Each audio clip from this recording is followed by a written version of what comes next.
Hi అండి. అందరూ ఎలా ఉన్నారు? బాగున్నారా? Welcome back to my channel Arushri unique. ఈరోజు మనం యమ్మీ అండ్ టేస్టీ హోటల్ స్టైల్లో పల్లి చట్నీ ఎలా చేస్తారో చూసేద్దాం ఫ్రెండ్స్. ఇలా ఒకసారి చేసి చూడండి. చాలా అంటే చాలా యమ్మీ అండ్ టేస్టీగా ఉంటుంది. సేమ్ హోటల్ స్టైల్లో ఎలా చేస్తారో అలా చూసేద్దాం ఫ్రెండ్స్. ప్రాసెస్లోకి వెళ్ళిపోదాం.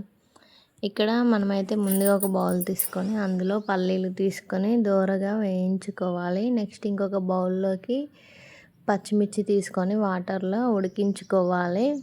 పల్లీలు సిమ్లోనే ఉంచుకొని దూర మంట మీద వేయించుకోవాలి.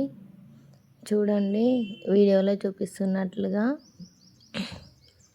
సిమ్లోనే ఉంచి మంచిగా వేయించుకోవాలి పల్లీలని. చూడండి పల్లీలని ఇలా చేత్తో తీసుకొని నలిపితే ఇలా పొట్టు స్మూత్గా వెళ్ళాలి.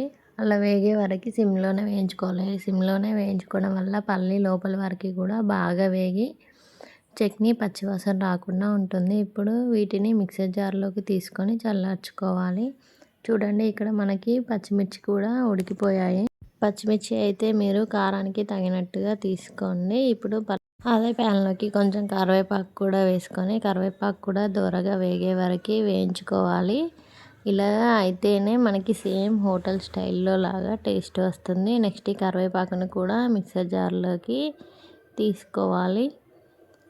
చూడండి నెక్స్ట్ ఇందులోకి పచ్చిమిర్చి కూడా వేసుకోవాలి. ఉడికించిన పచ్చిమిర్చి కూడా అన్నింటినీ తీసుకొని మిక్సర్ జార్లోకి వేసుకోవాలి. ఇలా ఎప్పుడైనా మీరు ట్రై చేశారా ఫ్రెండ్స్? ట్రై చేయకపోతే ఒకసారి ట్రై చేసి మీకు ఎలా వచ్చిందో మాకు కామెంట్ చేయండి ఫ్రెండ్స్. చాలా అంటే చాలా టేస్టీగా ఉంటుంది. నెక్స్ట్ ఇందులోకి ఒక 1/2 టేబుల్ స్పూన్ జీలకర్ర, 1/2 టేబుల్ స్పూన్ వరకు ఉప్పు, తగినన్ని వాటర్ వేసుకొని మిక్సీ పట్టుకోవాలి. చూడండి మనకి పల్లి చట్నీ అయితే రెడీ అయిపోయింది. మీ కన్సిస్టెన్సీకి తగ్గట్టుగా ఇందులో వాటర్ యాడ్ చేసుకోండి. పచ్చడి కొంచెం థిక్గా ఉంటేనే బాగుంటుంది. మరీ స్మూత్గా కాకుండా ఇలా కొంచెం బరకగా పట్టుకోవాలి. నెక్స్ట్ గ్యాస్ ఆన్ చేసుకొని బౌల్ పెట్టుకొని అందులోకి పోపుకి సరిపడా 1 టేబుల్ స్పూన్ వరకు ఆయిల్ వేసుకోవాలి. నెక్స్ట్ అందులోకి జీలకర్ర, ఆవాలు కూడా వేసుకొని 2 ఎండుమిర్చి చుంచి వేసుకోవాలి. కరివేపాకు కూడా వేసుకొని మంచిగా వేయించుకోవాలి.